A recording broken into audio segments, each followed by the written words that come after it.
한국의 찬양 사역자인 연평안 씨가 작사, 작곡한 이 찬양이 있습니다.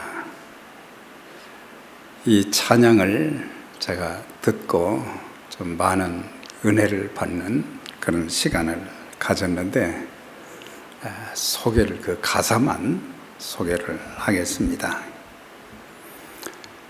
하나님의 마음 어떠하셨을까? 죽기 위해 떠난 아들 보시던 하나님 마음 어떠하셨을까? 그 마음 알기 원해. 하나뿐인 외아들을, 악한 인간들을 보내셨던 하나님의 마음 어떠하셨을까? 그 마음 알기 원해.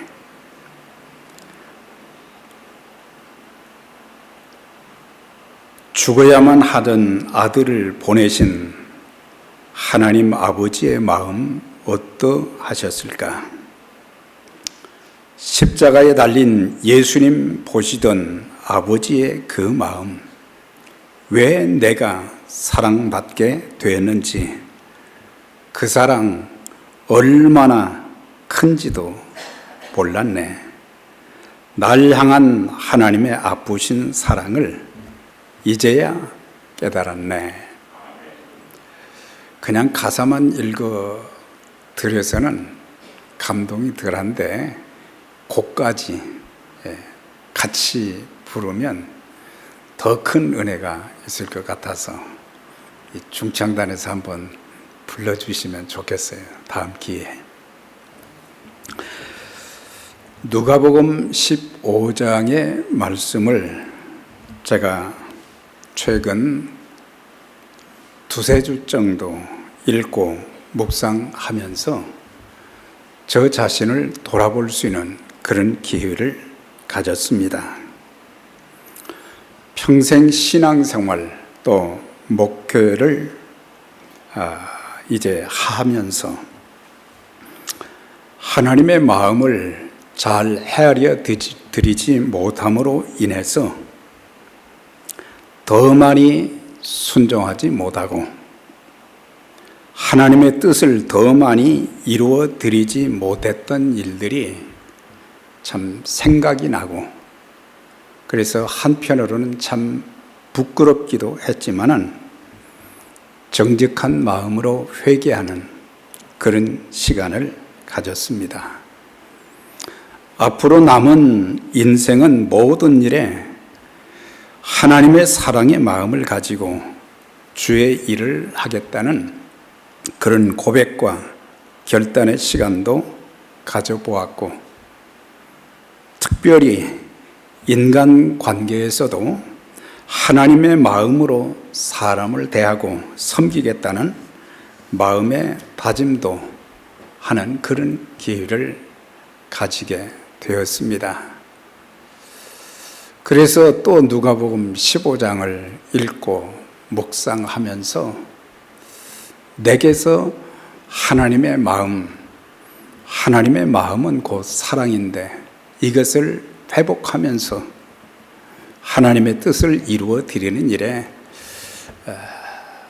과거보다는 좀 더 나은 그런 삶을 살아야 되겠다, 그런 결단을 하기도 했습니다.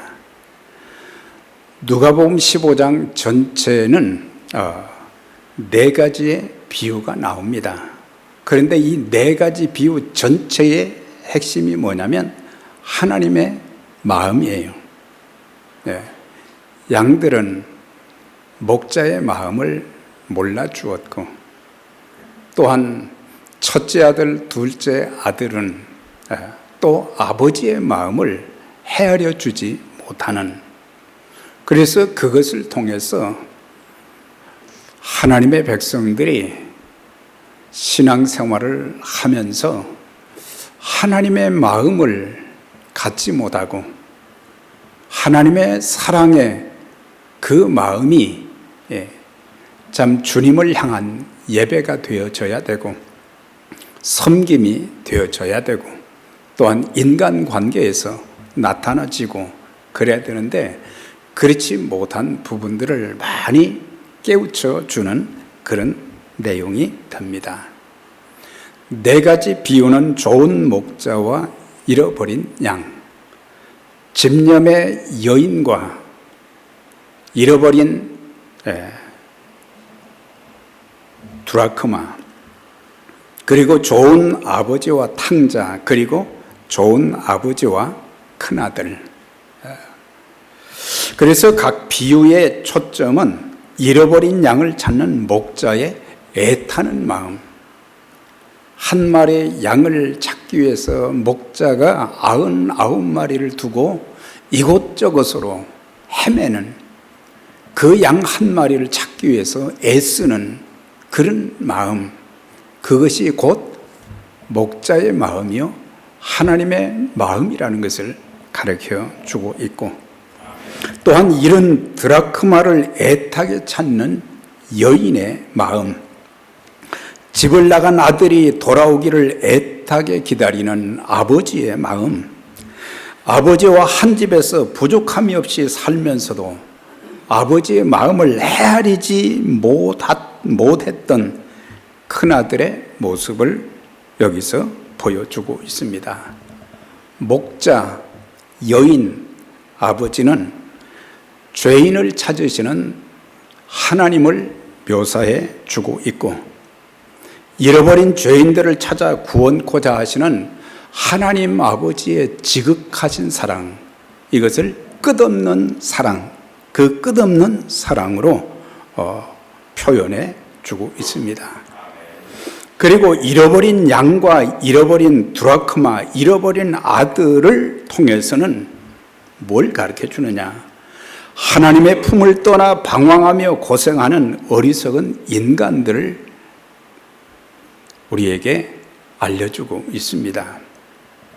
하나님은 세상의 모든 사람들이 하나님의 사랑을 깨닫고 예수 그리스도를 믿음으로 하나님 사랑 안에 거하는, 하나님의 보호하심과 인도하심을 받는 의미 있고 풍성한 삶을 살아가는 그런 백성들로 살아가기를 원했지만 사람들은 그렇지 못했고, 하나님보다는 세상에 죄악된 것들, 한순간에 불에 타서 다 사라져버릴 그런 것들의 마음을 다 빼앗기고 자기 살고 싶은 대로, 자기 하고 싶은 대로, 자기 가고 싶은 대로 가는, 그래서 자기 원하는 대로 살면서 악을 행해도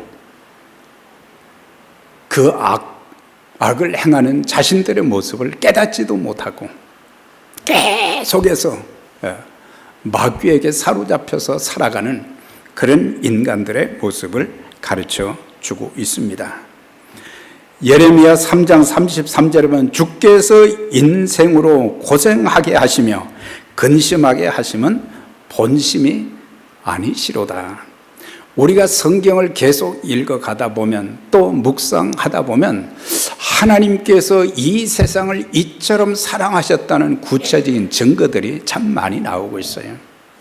그런데 이 세상은 죄악으로 가득 찼고 갈수록 악한 사람들이 더 많이 나타나고, 시대는 이 문명은 발달되어 가지만은 사람들의 마음은 갈수록 악해져 가고 있어요. 잔인해져 가고 있고, 그러면서도 얼굴 모습 하나 변하지 않는 그런 모습으로 살아가는 그런 것을 볼 때에 하나님께서는 그분이 창조하신 그 인간들이 세상에 사는 동안 풍성한 삶을 살고 충만한 기쁨 가운데 살기를 원하셨던 것을 보게 됩니다. 그래서 그런 삶을 살 수 있도록 예수 그리스도를 세상에 보내주신 거예요. 예수님께서 공생의 사역을 하시면서 하신 말씀이 뭐예요? 내가 온 것은, 내가 하늘의 보좌를 버리고 이 땅에 온 것은 양들로 하여금, 인간들로 하여금 생명을 얻게 하고 더 풍성히 얻게 하려는 것이라. 여기서 생명은 뭘 가리키겠어요? 바로 영적인 구원을 말하는 것이고, 그 다음에 이 풍성하다는 말은 질적으로 모든 번영, 행복, 그것도 있지만 더 중요한 것은 사람답게 살게 하기 위해서, 그러니까 풍성한 삶은 의미 있고 목적이 있는 삶을 살아갈 수 있도록 하시기 위해서 예수님께서 이 땅에 오셨다, 그렇게 말씀을 해주고 있어요. 그런데 주님께서 이 비유의 말씀을 하실 때 그것이 오늘 1절에 이렇게 나오는데, 왜 예수님께서 말씀을 이렇게 시작을 하셨는데 어떤 사람들이 예수님의 말씀을 듣기 위해서 나왔느냐? 그게 보면은 모든 세리와 죄인들이 말씀을 들으려고. 그런데 뒤에는 누가 나옵니까? 바리새인과 서기관들이 나오는 거예요. 네. 사실 예수님의 말씀을 들어야 될 사람들은 이 바리새인, 사두개인, 이 사람들은 성경을 아주 집중적으로 연구하고 가르치는 율법의 전문가들이에요. 그런데 이 사람들은 율법의 전문가이면서도 율법의 핵심, 율법의 본질을 전혀 알지를 못한 거예요. 그런데 앞부분에 이 죄인들, 세리들, 이 사람들은 세상에서 소외된 계층의 사람들이거든요. 모든 세리들이라 그랬어요. 이 사람들은 유대인이면서 또한 로마의 앞잡이가 되어져서 그때 당시에 로마의 지배를 받고 있기 때문에 해마다 많은 세금을 로마 정부에 내야 했대요. 그런데 사람들의 삶이 너무너무 힘들고 어려운데도 세금만 거둔 것이 아니에요. 세금의 명목으로 많은 돈을 거두어서 로마 정부에 상납하고 나머지는 그 돈을 착취를 했거든요. 그러니까 세리들은 돈을 많이 벌었어요. 그러니까 돈을 많이 벌었으면 이 사람들이 행복해야 될 것인데 행복하지가 않은 거예요. 모든 것들이 공허한 거예요. 예수 없이 사는 삶은 이 세상에서 아무리 풍요로운 삶을 살고 많은 지식이 있고 또 큰 권력을 가지고 있다 할지라도 만족함이 없어요. 예수님만이 우리에게 만족을 주십니다. 예수님 믿으면은, 그래서 다윗이 고백한 것이 여호와는 나의 목자시니 내가 부족함이 없도다 그랬거든요. 참 하나님께서 내려주시는 은혜. 우리는 매일매일 살면서 뭐가 부족하다, 뭐가 이것도 없고 저것도 없고 뭐 힘들고 그렇다 그러는데, 우리가 이 하나님의 사랑과 하나님의 은총, 하나님의 이끄심, 모든 일을 합력해서 선을 이루시는 하나님의 역사를 하나하나 세심하게 참 묵상해 보면은 하나님은 정말 세상이 줄 수 없는 많은 것들을 우리에게 주셨고 그 사랑 안에서 살 수 있는, 그 사랑의 놀라운 은총을 누리며 살 수 있도록 만들어주시는 하나님의 손길이 있었다는 것을 우리에게 가르쳐 주고 있습니다. 그래서 이들 모두가 잃어버린 양, 잃어버린 드라크마, 잃어버린 아들이 라는 것을 오늘 모든 세리와 죄인들이라 이렇게 축소해서 이제 표현한 것을 보게 됩니다. 그래서 이 사람들은 이 죄인들 모두가 다 죄인들이지만 여기서는 부정한 삶을 사는 사람들, 병든 사람들, 가늠한 사람들, 이방인 등 이런 사람들은 사회적 소외 계층에 있는 사람들인데, 이 사람들이 정말 더 이상 세상에서는 위로를 받을 수가 없는 거예요. 세상에 소망을 두고 살 수 없는 거예요. 자기들의 삶의 모습을 보니까 너무 추하고 부끄러운 거예요. 그래서 주님의 말씀, 주님이 오셔서 죄와 심판에 대해서 말씀도 하시고 회개하라는 메시지도 주셨고, 또한 병든 자들, 귀신 들린 자들 또 이제 치료해 주시고 쫓아내 주시고, 네. 그래서 그들 모두 이 죄인들은 소외계층이었지만은 우리는 예수님 없이는 살 수가 없다는 그런 마음을 가지고 예수님께 나와서 말씀을 이제 쭉 듣게 되는 것을 보게 됩니다. 주님께서는 그들 모두가 세상에서는 소유계층이요 참 힘들게 살아가는 인생들이지만은 저들도 하나님의 형상대로 지음받은 존재로 여기시고 아주 소중하게 여겨주셨다는 거예요. 사람들은 그 사람들의 참 부와 어떤 학식이나 권력에 따라서 사람들을 판단하고 또 사람들을 쫓아가지만은, 그러나 우리 주님께서는 그 어떤 사람도 하나님 앞에서는 다 동등한 사람들이요, 하나님의 형상대로 지은 그런 소중한 사람들로 대접해 주시면서 공생의 3년 기간을 보게 되면 주님께서는 꼭 이런 어떤 종교 지도자들보다는 이런 소유계층에 있는 사람들을 찾아가셔서 그들을 위로하시고 그들에게 하나님의 사랑을 깨우쳐 주시고, 그리고 병든 부분은 고쳐주시고 귀신 들려 사람 구실을 못하는 그들에게는 온전한 회복을 통해서 바르게 살 수 있게 해주시고 하늘의 소망을 가지고 살 수 있도록 만들어 주신 것을 볼 수가 있어요. 자, 이렇게 참 귀한 일을 주님께서 하시고, 그리고 힘든 사람들에게 하나님의 말씀을 가르치는데, 그들과 함께 식탁을 나누는데 이 바리새인들이 뭐라고 이야기를 합니까? 이 사람이 죄인을 영접하고 음식을 같이 먹는다. 네.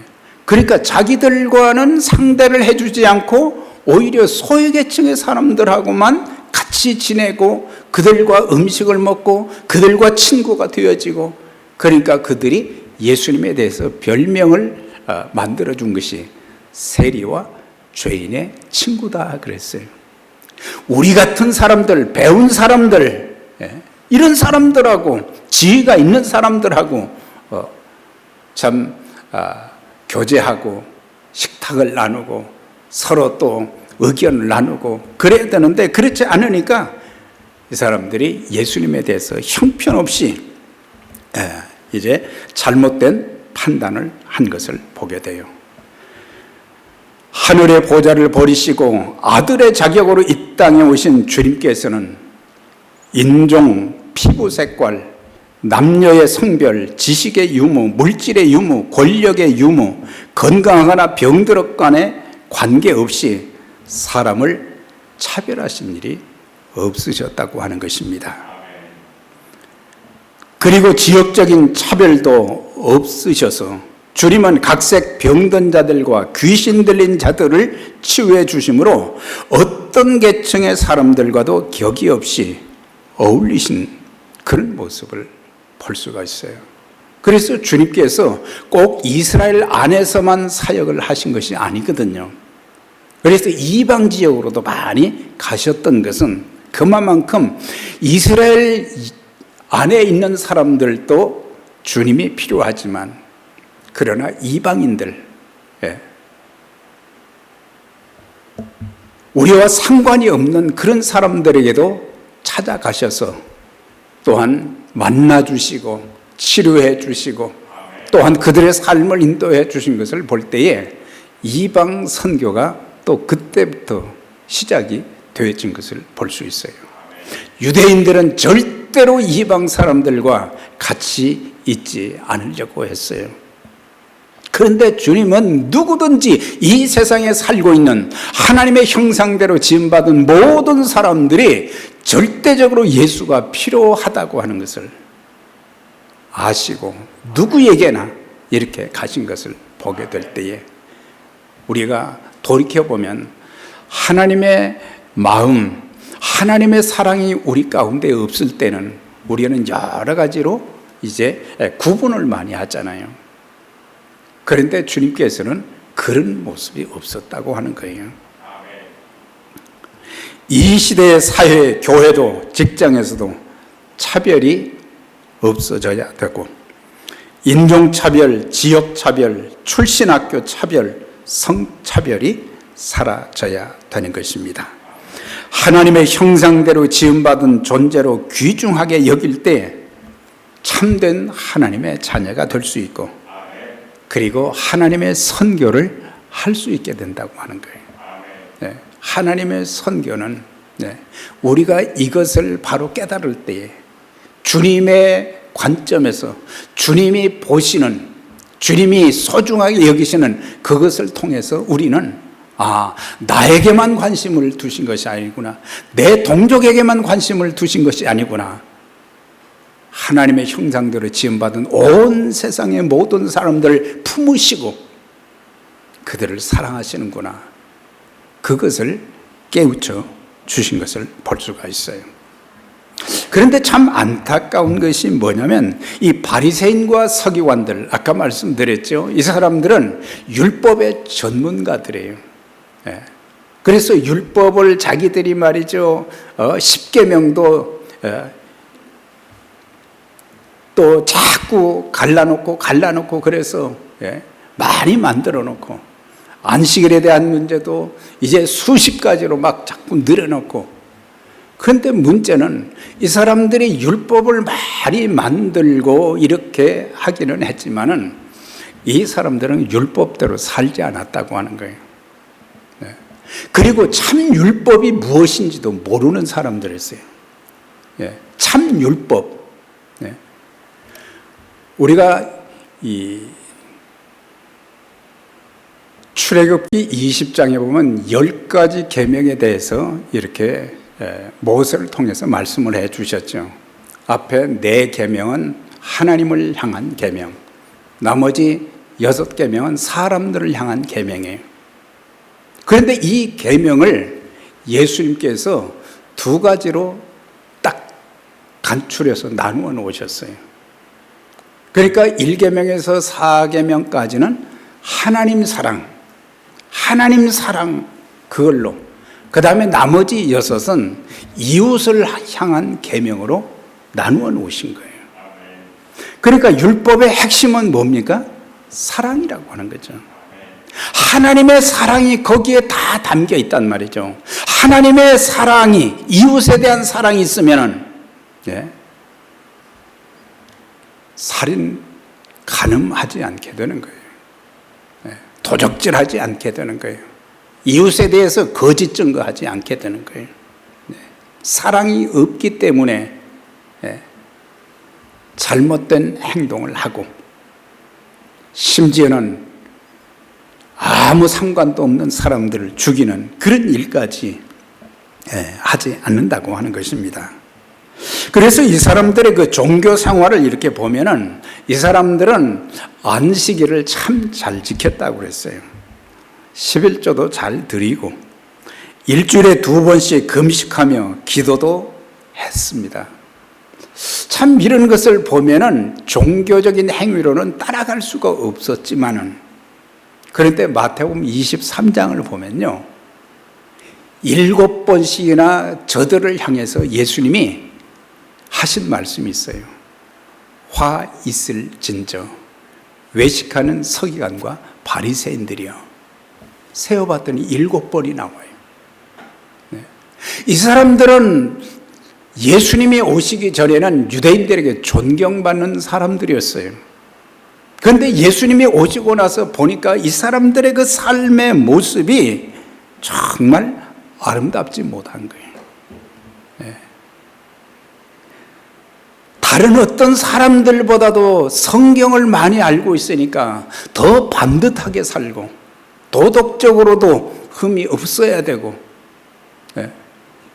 또한 영적인 수준도 더 높아야 되는데 그렇지 못했던 것을 보게 돼요. 23장에 말씀 보니까 그들은 긍휼과 사랑도 없고 믿음도 없었다 그랬어요. 잔과 대접의 것은 깨끗이 하되, 잔과 대접은 뭘 담는 거죠. 이건 뭐냐? 겉모습은 깨끗하게 하지만은, 그러나 그 안에는 뭐가 있다고요? 탐욕과 방탕으로 꽉 차 있다는 거예요. 네. 세상에 더러운 것으로 꽉 차 있는데 겉만 깨끗하게 닦아놓았을 뿐이지, 실제 그 사람들 깊이 그 속에 들어가 보면은 이거는 참 하나님이 택한 백성들, 그리고 종교 지도자로서의 그런 역할이 무색할 정도로 그런 모습이었다는 것을 볼 수가 있어요. 그리고 이 사람들은 자신들은 율법의 말씀을, 율법을 만들어 놓고 또 다른 사람들에게는 이렇게 지켜야 된다 그렇게 전하면서도 자기들은 안 지킨다고 하는 거예요. 이 말씀을 읽으면서 하나님의 말씀을 전하는 사람들의 큰 책임과 과오에 대해서 깨우쳐 주시는 말씀이거든요. 그러니까는 참 여러 가지 면으로 잘 가르치고 그렇게 하지만 실상 그 사람의 깊은 속을 들여다 보면은 그대로 살지 않는다는 거예요. 목회자들만 그렇게 했어요. 우리 모두도 신앙생활, 교회 생활을 오래 하다 보면 성경을 상당히 수준 높게 알고 있어요. 참 귀하지요. 하나님의 말씀의 지식을 가지고 우리가 살고 있다는 그 자체가 큰 복임에도 불구하고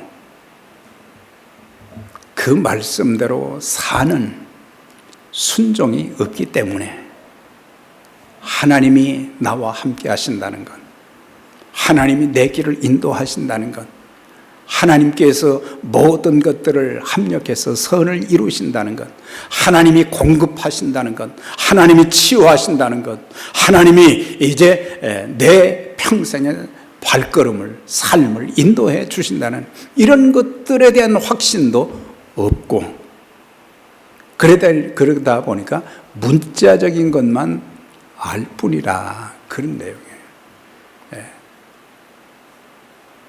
오늘날 이 시대에 종교 지도자들, 저를 포함해서 그렇게 많은 말씀을 전하면서도 내가 얼마나 순종했는가. 주님이 나를 보시고 뭐라고 하실까? 그걸 생각하면 정신이 번쩍 들어요. 저와 여러분, 내가 알고 있는 말씀, 이제부터는 그 말씀 한꺼번에 다 실천할 수는 없지만 하나씩 하나씩 실천해서 하나님의 마음을 회복하고 하나님의 뜻을 이루어 드리는 일에 귀하게 쓰임받게 되시길 바랍니다. 네. 우리는 더 귀하게 쓰임받을 수 있었는데, 저를 돌아보니까 더 귀하게 쓰임받을 수 있었는데, 하나님의 마음을 갖지 못하다 보니까 더 많이 순종하지 못하고 더 많이 하나님의 뜻을 이루어 드리지 못하는 삶을 살게 되었다는 것. 종교 지도자들은 바리새인과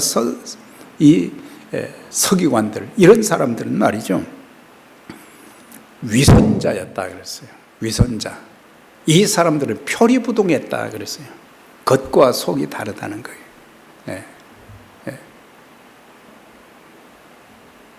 오늘 저를 포함해서 우리 모두가 겉이나 아니나 교회에서나 집에 가서나 사회에 가서나 우리의 신앙의 모습이 똑같이 표현되기를 바랍니다.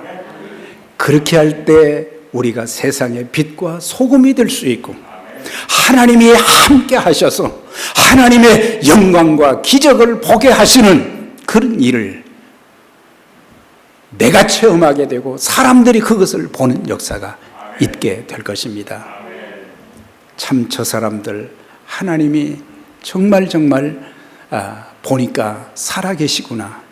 하나님이 저들을 사랑하시는구나. 하나님이 저들을 지켜주시는구나. 하나님이 저들을 인도해 주시는구나. 하나님이 저들의 처한 여러 가지 모든 역경과 같은 그런 힘든 상황도 하나님께서 이렇게 또 전화 위복시켜 주시는구나. 이런 것들을 볼 수 있게 만들어주는 그런 책임이 우리 모두에게 있어야 된다고 하는 것입니다. 그럴 때 하나님의 영광이 드러나게 되고, 많은 사람들이 하나님을 더 찾으려고, 하나님의 말씀을 들으려고, 하나님의 말씀대로 살려고 몸부림치게 될 것입니다. 마태복음 23장 3절에 그러므로 무엇이든지 그들이 말하는 바는 지켜 행하되 그들이 하는 행위는 본받지 말라. 이 사람들은 말만 하는 자들이다. 우리의 가슴을 말이죠, 막 흔들어 놓는 말씀이 이 말씀이에요. 말한 대로 살아라 이거예요. 말한 대로 살아라 이거예요. 말한 대로. 우리의 문제가 뭡니까? 말씀의 참 의미도, 기도의 참 의미도, 교회의 참 의미도, 봉사의 참 의미도 때로는 우리가 모르면서 교회 생활을 하고 있지는 않은가. 또한 성경을 읽어야 한다는 것, 말씀을 지켜 행해야 된다는 것, 기도해야 된다는 것, 전도해야 된다는 것, 우리 다 알고 있어요.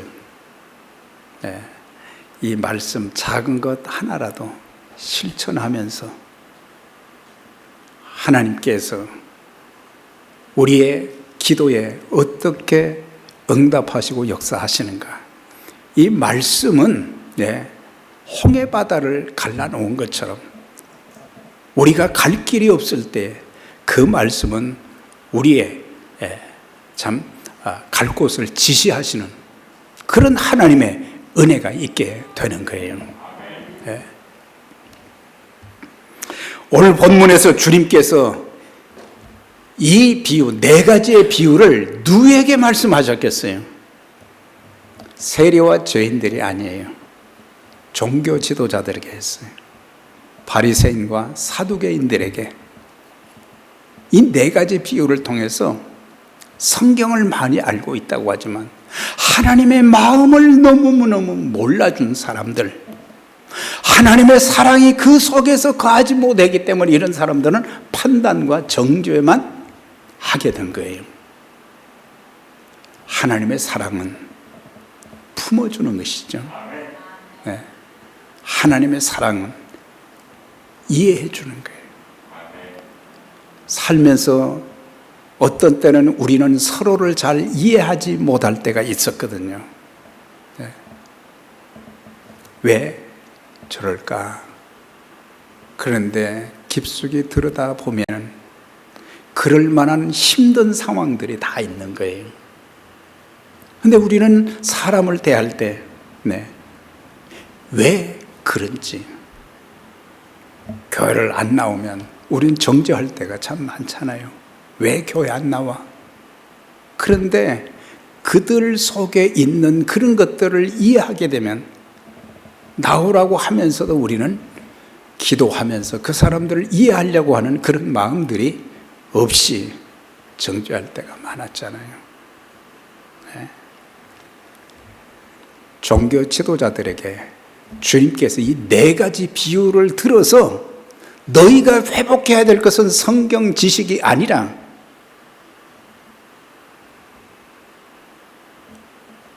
너희들의 마음속에 하나님의 마음, 하나님의 사랑이 가득 차야 되고 그런 마음 자세로 사람들을 대하라고 하는 거예요. 너희들이 가르치는 만큼 이상으로 하나님의 사람답게 사는 그런 모습이 있어져야 되는데 이 사람들은 율법에 참 많은 지식인들이었지만 율법의 핵심인 하나님의 사랑, 예수님도 잘 몰랐어요. 오늘 바리새인들이 누구겠어요? 바로 오늘 나에게 말씀하시는 것이 된다고 하는 것. 참된 신앙생활은 내 기준과 내 방법이 아닌 하나님의 기준과 하나님의 방법대로 하는 것이라고 하는 거예요. 네. 우리는 내 기준으로, 내 방법대로, 내가 원하는 대로 할 때가 많잖아요.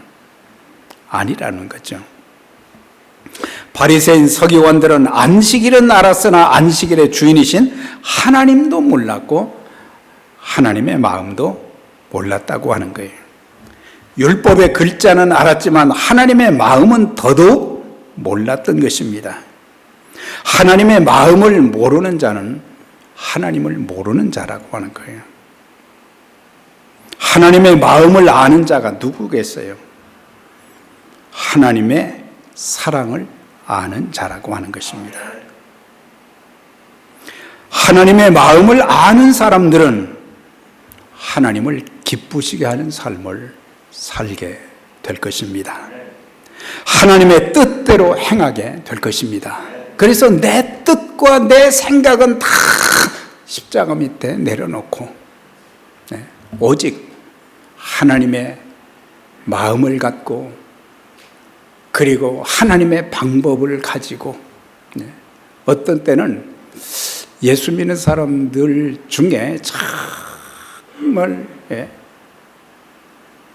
어떤 사람들은 자기 고집이 강한 사람들이 있어요. 자기 고집. 그것도 내려놔야 될 것입니다. 하나님께서 보실 때 어떤가? 그래서 주님께서는 세리와 죄인들도 들어야 될 말씀이지만 종교 지도자들에게 그 말씀을 전하시면서 4가지 비유를 들어서 하나님의 마음을 회복하는 것이 급선무다, 그걸 가르쳐주고 있어요. 사랑하는 여러분, 이제 계속될 15장의 4가지 비유의 말씀을 통해서 하나님의 마음, 곧 하나님의 사랑을 깨닫고 그 마음을, 그 사랑을 회복해서 하나님의 뜻대로 일평생 아름답게 쓰임받는 저와 여러분들이 다 되시기를 주의 이름으로 축원합니다. 네.